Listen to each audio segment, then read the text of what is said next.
Buenos días a todos. Bienvenidos a nuestro almuerzo semanal del Rotary Club, que lamentablemente por cuestiones climáticas ha impedido a muchos de nuestros socios que vengan. Ese es el motivo de ver mesas sin sus ocupantes.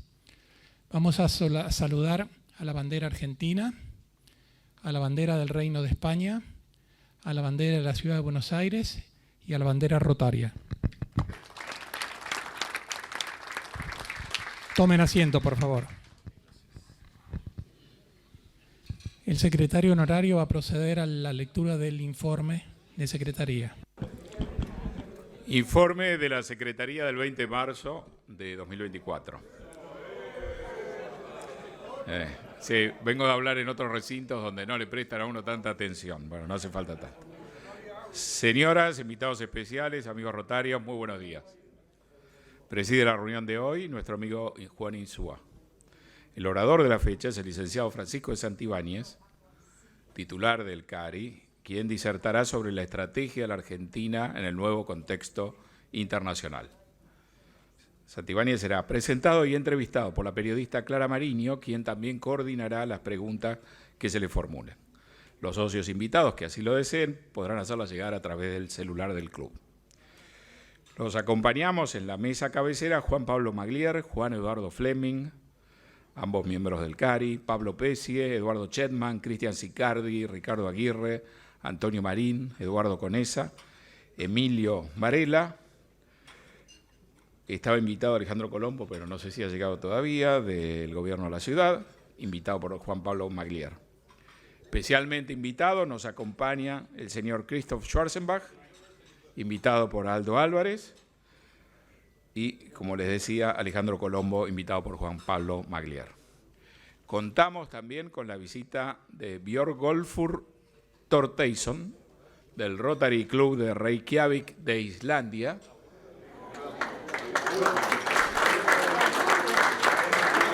quien avisó que venía, pero creo que todavía no ha llegado. Como las distancias son grandes, podemos ser tolerantes. Y también está con nosotros Juliette Wong, a quien conocemos desde hace muchos años, que era miembro del Rotary Club de Toronto y ahora es del Rotary Club de Vancouver, Canadá. En una mesa especial se encuentran presentes los periodistas Sofía Mormandi, de Comunicación Cancillería y asistente de la canciller Diana Mondino, Gonzalo Báñez, de TN, y Mariano de Rosa, miembro del Grupo Joven del CARI. Amigos, a propósito del CARI, les informamos que va a realizar una cena anual, su habitual cena anual, el próximo 4 de junio a las 20 en la Sociedad Rural. Los que estén interesados en asistir, por favor, se contacten con Carolina. El próximo miércoles 27 de marzo, la tribuna será ocupada por el doctor Mariano Cunio Libarona, ministro de Justicia, quien disertará sobre proceso para alcanzar una justicia eficiente. A todos ustedes, muchas gracias por acompañarnos y sean muy bienvenidos al Rotary Club de Buenos Aires.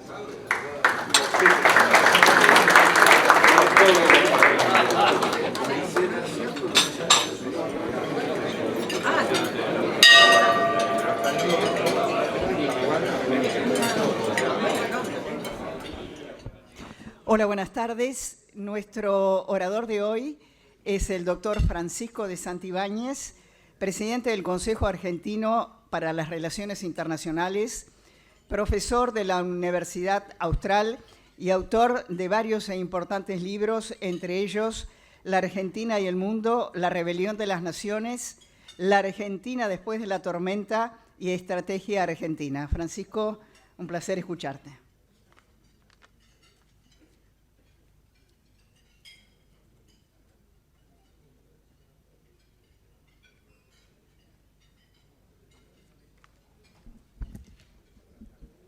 Bueno, muy bien. Ante todo, muchas gracias por la invitación.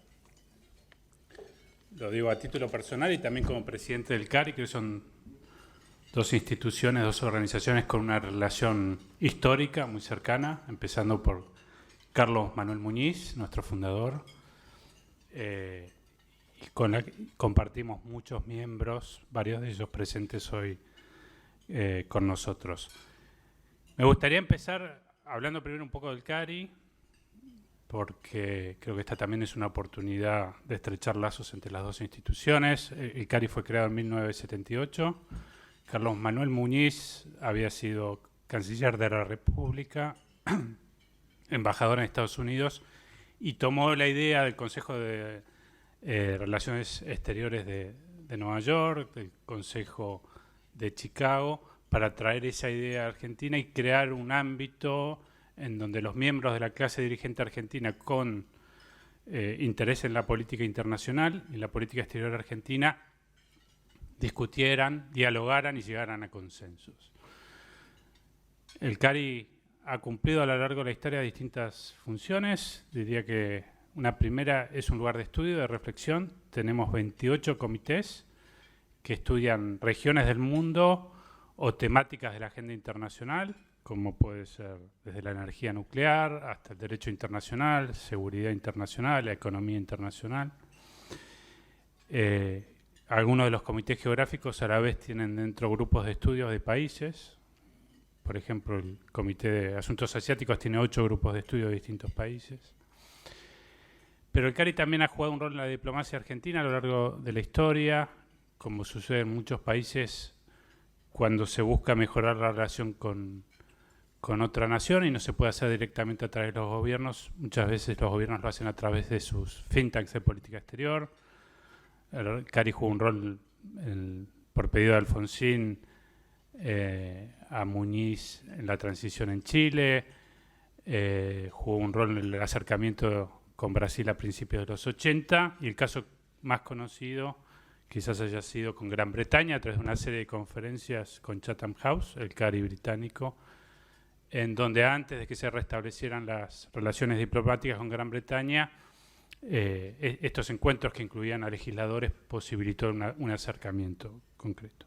Y finalmente, y esto creo que es sumamente importante, es el rol del CARI como lugar de encuentro de empresarios, de políticos, de diplomáticos, como lo es el Rotary también, que fomenta el diálogo, los consensos para tener una política exterior más estable en el tiempo y guiada por una estrategia que beneficie los intereses y los valores del país.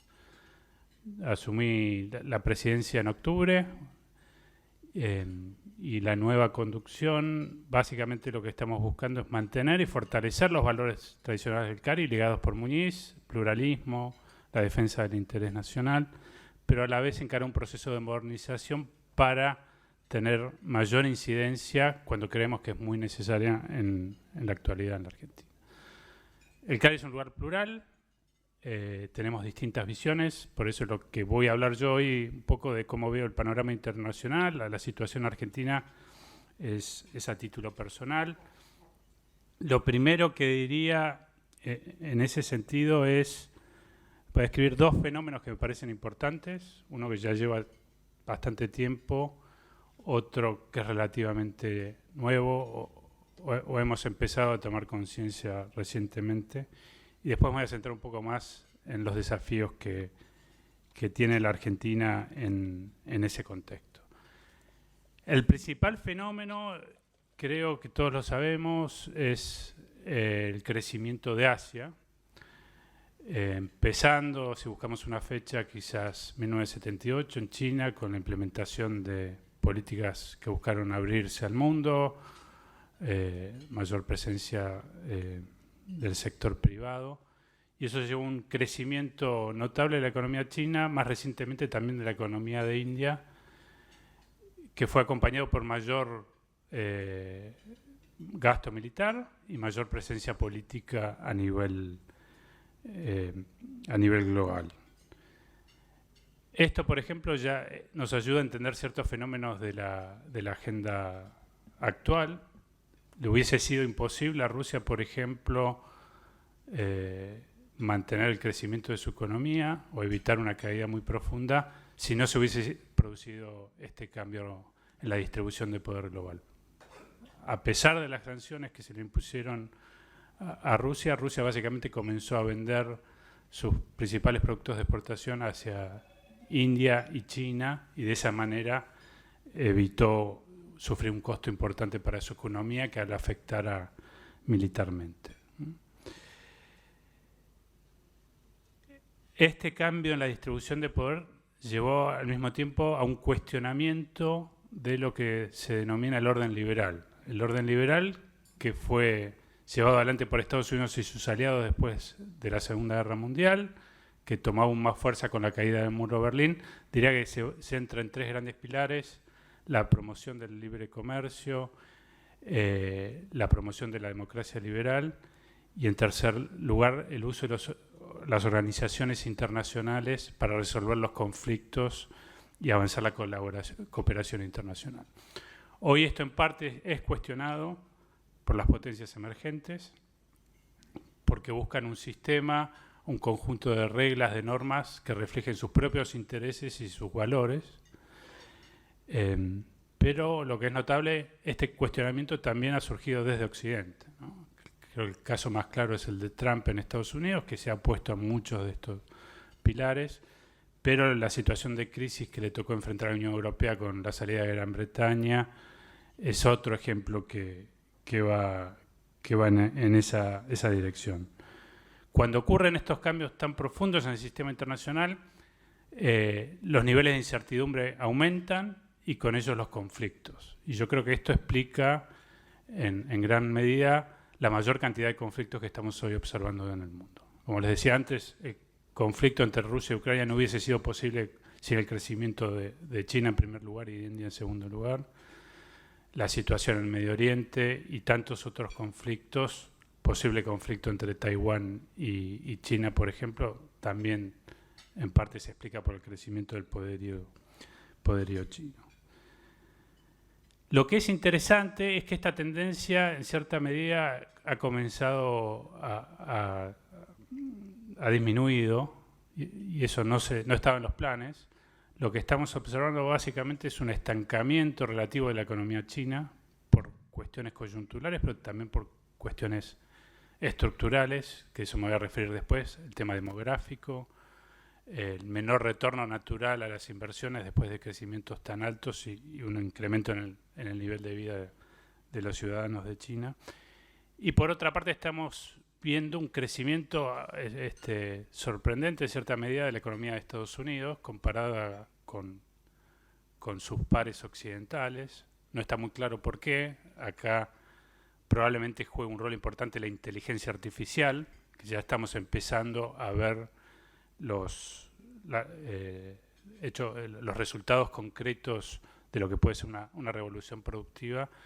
Pero bueno, la cuestión es que Estados Unidos, más allá de la incertidumbre política, está creciendo de manera muy fuerte y como lo ha hecho a lo largo de su historia, siendo una cuna de innovación.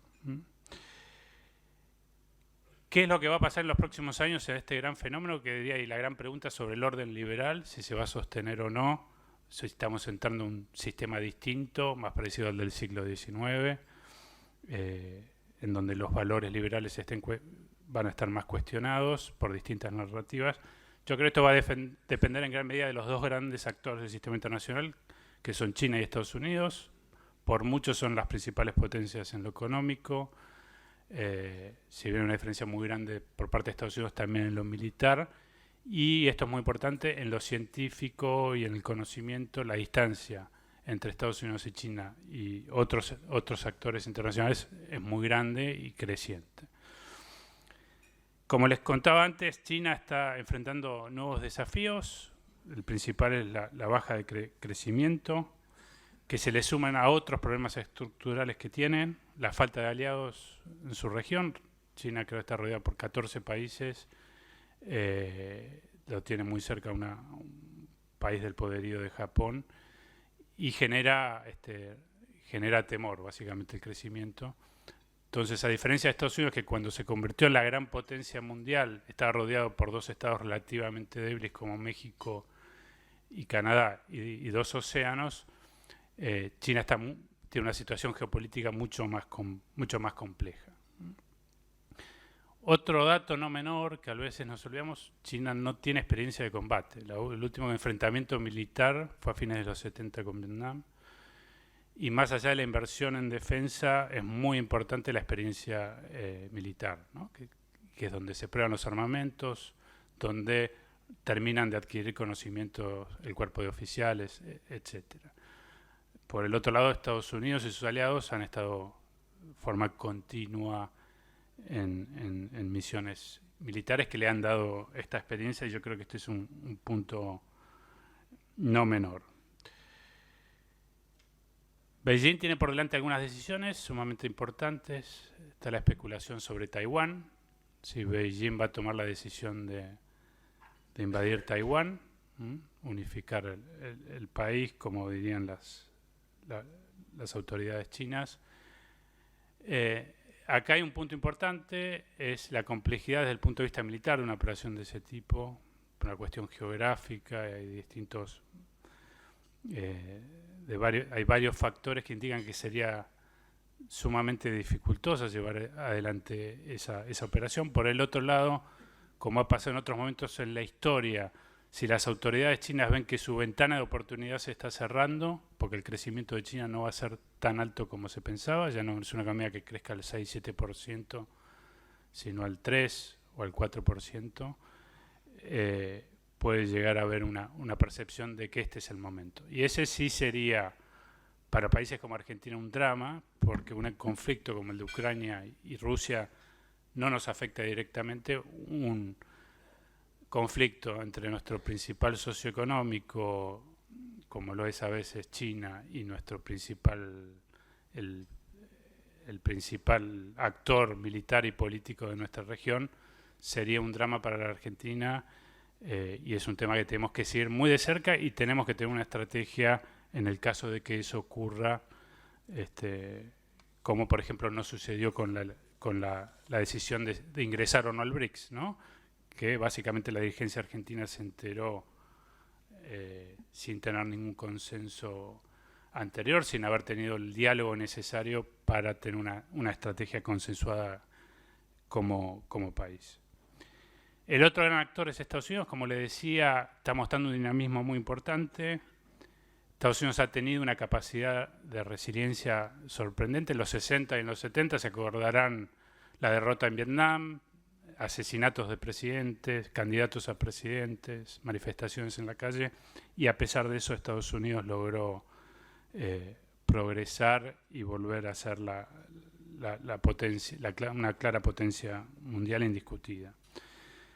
A pesar de esto, Estados Unidos cometió una serie de errores estratégicos, la segunda invasión de Irak, la ocupación de Afganistán, creo que eso ya hay consenso que fueron errores, tuvieron un alto costo no solo en lo económico, sino en términos de prestigio y de influencia política. Y la gran cuestión ahora es qué pasa si gana Trump, qué pasa si gana Biden. Algunas cosas no van a cambiar, independientemente de quién sea el presidente, la economía muy probablemente siga creciendo, como creció con Trump y creció con Biden. Seguirá siendo una economía productiva, con innovación. Seguirá siendo la mayor potencia militar, porque la distancia con China sigue siendo importante, aunque llevada al escenario asiático, debido al costo que significa para Estados Unidos mantener una presencia en Asia, ya estamos en niveles cercanos a la paridad. Dos diferencias claras si gana Trump respecto a Biden. Yo creo que el apoyo a Israel va a ser más claro en el caso de Trump, y una solución basada en dos estados será poco probable. Si gana Biden es posible que Estados Unidos incremente la presión, especialmente si hay un gobierno como el de Netanyahu, para ir en esa dirección. Trump ya anunció que dejaría de brindar asistencia a Ucrania si es electo. Eso llevaría rápidamente a una victoria no absoluta, pero a una victoria política por parte de Rusia. Sería el escenario más probable. Pero la mayor diferencia es la que mencionaba previamente, el orden liberal, ¿no? Da la impresión que Trump no va a querer sostener ni con recursos ni en términos de la narrativa el orden basado en el libre comercio, en el rol protagónico de las organizaciones multilaterales y en la promoción activa de Estados Unidos de la democracia liberal. Y ahí sí hay una diferencia muy grande que creo que puede tener consecuencias claves para la política internacional. Segundo fenómeno, brevemente, que creo que hay que seguir de cerca, que no se le presta suficiente atención, es la demografía. Hay una caída notable en las tasas de natalidad, muy por debajo de la tasa de 2,1%, que es la que permite el mantenimiento de la población dentro de un país. Esto afecta principalmente a Europa y a Asia, a toda Asia, a China y a otros países de la región. Y esto va a tener, como ya sabíamos, un efecto importante en la economía, menor crecimiento económico, un problema muy serio en términos de las jubilaciones, un Estado que va a tener que gastar cada vez más en jubilaciones, en asistencia a la salud, y no va a tener suficientes trabajadores activos para sostener ese sistema. Esto es algo que ya estamos viendo en muchos países y que inevitablemente se va a acentuar debido a estas tasas, ¿no? Algunos ejemplos: la tasa de natalidad de Japón 1,34, China 1,28, Italia 1,24, España 1,23, Corea del Sur 0,84, que creo que es el caso más grave. Y el gran problema es que no hay una solución fácil a esta situación. Se ha buscado aminorar los costos negativos de distintas formas. La principal que se hace es la inmigración. Lo que ha mostrado el Brexit, lo que ha mostrado el triunfo de Trump, es que las sociedades occidentales tienen cierta tolerancia por la inmigración, pero hasta cierto nivel. Cuando uno ve, aproximadamente cuando se llega al 15% de la población de inmigrantes, comienza a haber un rechazo muy fuerte social, con consecuencias políticas muy claras. Y hay otros casos en donde el rechazo es mucho mayor culturalmente, Corea del Sur, Japón, y otros como China y Brasil, que por más que estuviesen abiertos a la inmigración masiva, el tamaño de la población y del país y los potenciales inmigrantes simplemente no alcanzan, ¿no? Hay programas específicos económicamente para incentivar el incremento de la natalidad. Los resultados no han sido del todo positivos y son sumamente costosos. Japón, por ejemplo, ha invertido en la robótica y uno de los motivos es cuidar a los ancianos. De vuelta, los resultados no son suficientemente alentadores para que esta sea una solución clara. Lo que tenemos por delante probablemente son cuestionamientos muy serios en los distintos países respecto a esta situación, porque ya es un problema existencial para algunas sociedades y es un problema también de seguridad. Volviendo a la guerra entre Ucrania y Rusia, una de las grandes ventajas que tiene Rusia es la diferencia de soldados, 5-1, y es muy difícil de cambiar ese ratio, que es un ratio fundamental a la hora de obtener una victoria militar. Este mismo ratio es preocupante para Corea del Sur con Corea del Norte, Taiwán con China, etc. Finalmente, Argentina. ¿Cómo nos posicionamos en este mundo tan complejo? Básicamente hay algunos requisitos: diálogo entre la clase dirigente. Lo que no podemos tener es zigzagueos constantes en la política exterior. Eso es un costo innecesario para un país, porque nos volvemos un país poco creíble y no somos un socio confiable ni en lo económico ni en lo político. Tenemos que desarrollar una estrategia como la tienen los países exitosos, que tiene que incluir ciertos pilares de la política exterior que respeten los distintos gobiernos, que siempre habrá diferencias, pero que es fundamental que esos pilares permanezcan en el tiempo. Y ahí yo diría que algunos de esos pilares que me preocupan es la relación con Brasil. Ustedes se acordarán, antes de los 80, la rivalidad con Brasil. Hoy somos una zona de paz y eso se debe en gran medida a la relación entre nuestros dos países.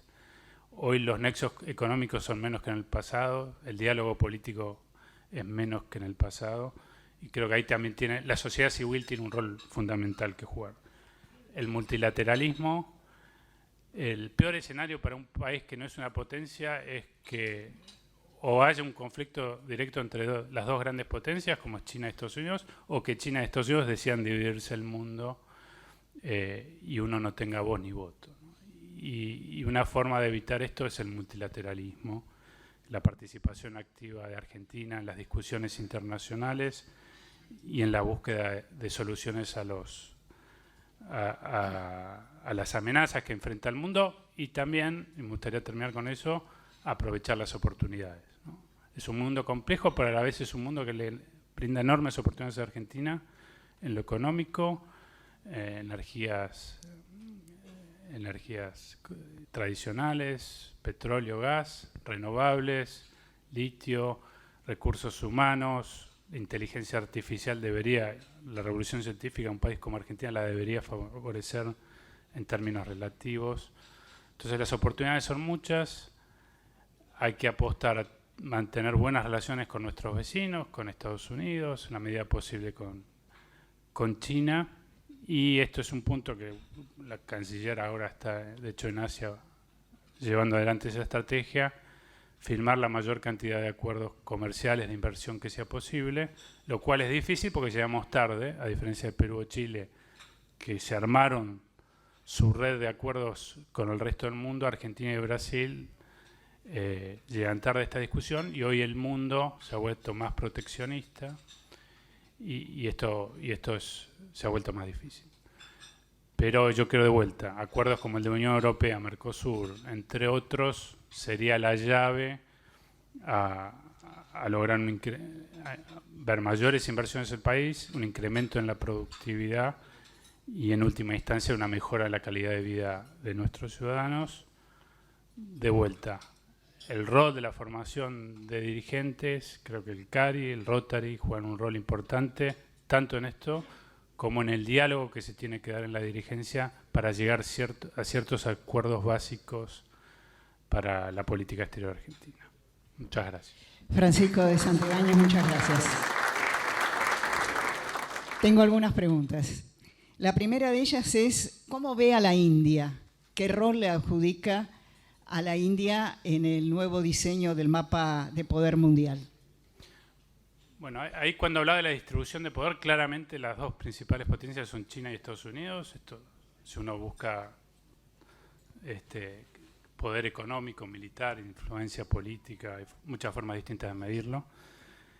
Pero obviamente no son los únicos, ¿no? La Unión Europea no es un país, son distintos países con serios desafíos por delante, como mencionaba antes. Pero quizás el mejor candidato a ser el tercer gran actor es India, precisamente por el crecimiento económico, que hoy es mucho mayor que el de China. Este año pasó a ser el año anterior pasó a ser la población, el país más poblado del planeta, más que China. Tiene una ventaja demográfica y tiene un nivel de productividad impresionante. Y esa productividad y la calidad de los recursos humanos de India se ve, de hecho, en la política de Estados Unidos y de Gran Bretaña, ¿no? El primer ministro de Gran Bretaña y el intendente de Londres son de origen indio. Dos de los candidatos a presidente del Partido Republicano eran de origen indio.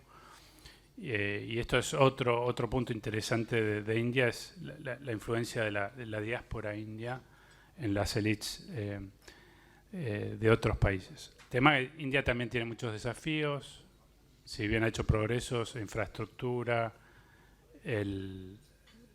las diferencias internas entre religiones, castas, etcétera, que ha llevado a lo largo del tiempo a que India tenga una política exterior menos ambiciosa de la que podría tener, que también se explica por su conflicto con Pakistán y China. Pero es claramente un país que hay que seguir y muy de cerca y de vuelta, especialmente para Argentina, un país que no tenemos conflictos, diferencias de intereses y que puede ser un socio económico sumamente importante. Otra pregunta, ¿tiene sentido no participar en los BRICS? Bueno, ahí es muy interesante. Hicimos este encuentro en el CARI con especialistas de todo el país para discutir las ventajas y las desventajas de entrar a BRICS. Yo diría que el consenso es que no es que el BRICS esté mal, sino el momento en que Argentina hubiese entrado a los BRICS, dado el conflicto en Rusia, posible acceso de Irán. Yo estuve hace poco en Alemania, en la conferencia de seguridad en Múnich, y después estuve en Berlín. y no era un punto menor para varias potencias occidentales si Argentina entraba o no al Brexit, ¿no? Y es entendible que en una política exterior que busca priorizar el incremento de las inversiones y del comercio internacional, se haya visto el rechazo a la entrada a BRICS como parte de esa estrategia. Otra pregunta. Usted señaló que de ganar Trump modificaría el apoyo de los Estados Unidos a Ucrania. En ese caso, ¿cómo cree que reaccionaría Europa en relación a esta situación? Bueno, Europa ya está reaccionando, en parte por la invasión de Rusia a Ucrania y en parte por las dudas que le genera la permanencia del compromiso de Estados Unidos con los países europeos.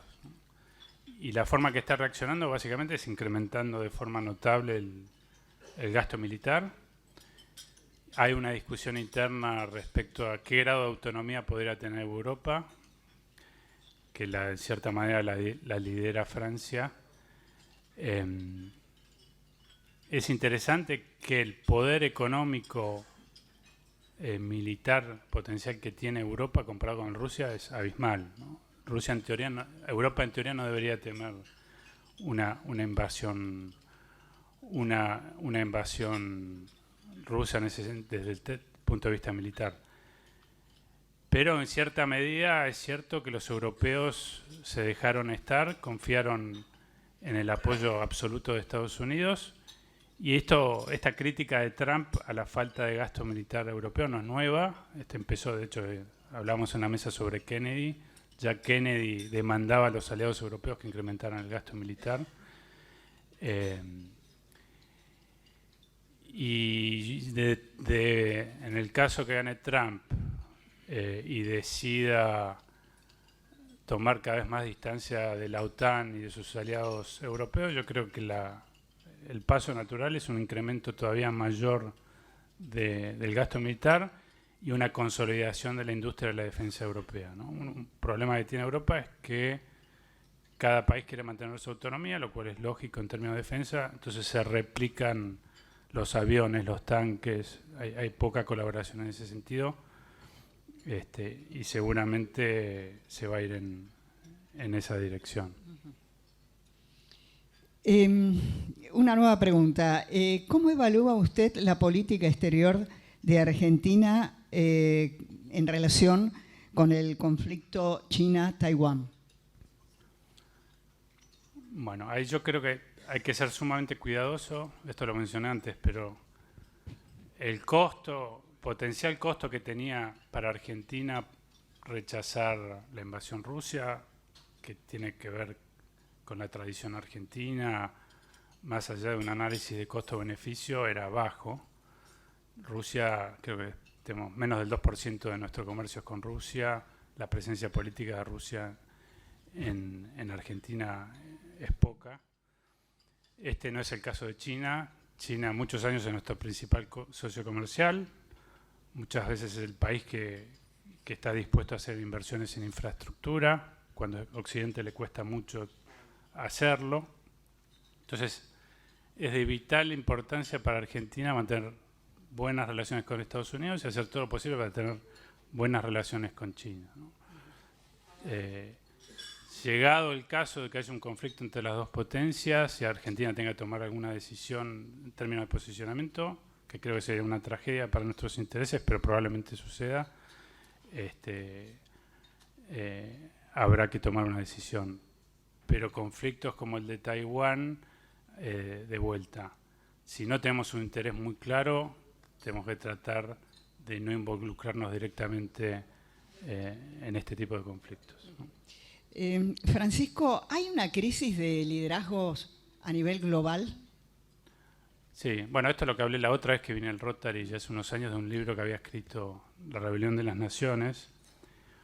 Uno ve el crecimiento de líderes como Trump, ve el Brexit, ve a Modi, ve a Putin, ve a Bolsonaro, ve un cambio profundo en los liderazgos internacionales, el surgimiento de de líderes con posiciones más conservadoras y que, a diferencia de sus antecesores conservadores, son profundamente antielitistas, ¿no? Cuestionan el establishment cultural y político por los padecimientos de las poblaciones.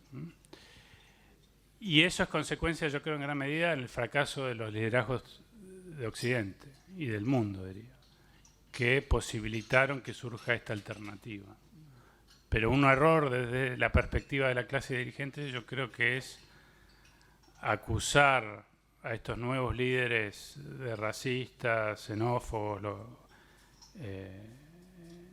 autoritarios, sin reconocer también los errores propios que llevaron al surgimiento de estos líderes. Y probablemente Biden pierda la elección en Estados Unidos, hoy es el escenario más probable, y es posible que eso sea consecuencia a no haber hecho el trabajo, la dirigencia política, económica, de qué hizo mal para que hoy la población de Estados Unidos esté tan descontenta, y esto lo podemos llevar a Europa o otras regiones, para que busquen nuevas soluciones. Y líderes que parte de lo que hacen también, que quizás es lo más peligroso, es cuestionar instituciones republicanas. Francisco, la última pregunta. Se han cumplido 100 días de la presidencia de Javier Milei. Una evaluación suya sobre lo que ha significado en materia de política exterior. Bueno, diría que el pilar central, y como mencionaba antes, los viajes de la canciller, es abrir mercados. Lamentablemente, el triunfo probable en corto plazo del acuerdo de Unión Europea-Mercosur, que creo no es responsabilidad argentina que se haya trabado, pero creo que es una estrategia correcta. Creo que el conflicto inicial posible con China, y esto está relacionado con lo que mencioné antes, hubiese sido innecesario y contrario a nuestros intereses. Esto es algo que a Bolsonaro le llevó algunos años. Por una cuestión ideológica se enfrentó a su propio socio comercial, a su principal socio comercial, y después adoptó posturas más pragmáticas. Creo que el gobierno argentino lo hizo relativamente rápido.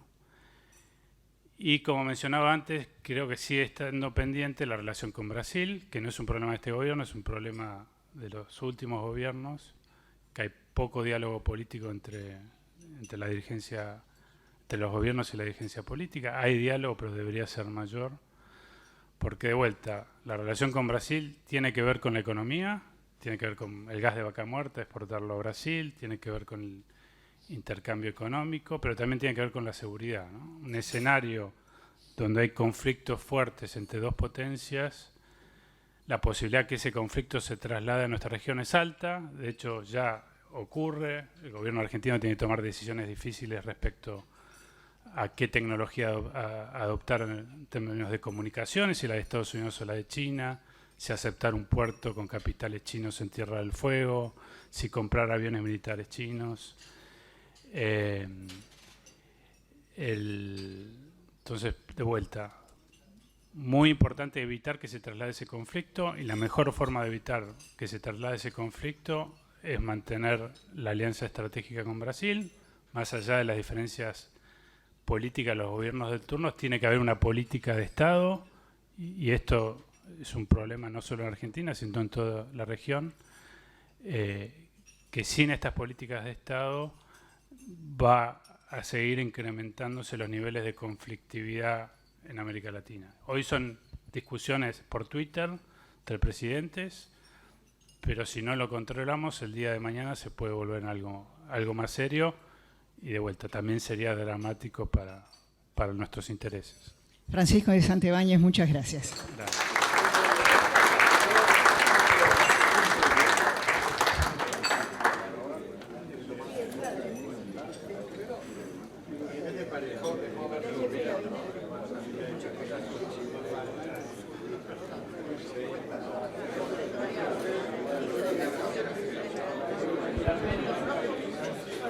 Bueno, antes que termine el almuerzo, voy a hacerle entrega al orador de un libro del centenario como recuerdo de su paso por este club. Él vino hace 6 años pero en aquel momento el libro que hicimos no estaba editado, porque no existía el centenario, así que se lo vamos a entregar ahora.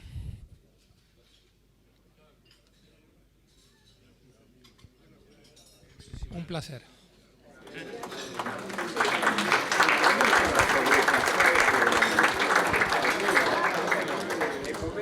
Varios de los coautores del libro están acá presentes, como Juan, como Luis, así que muchas gracias a todos.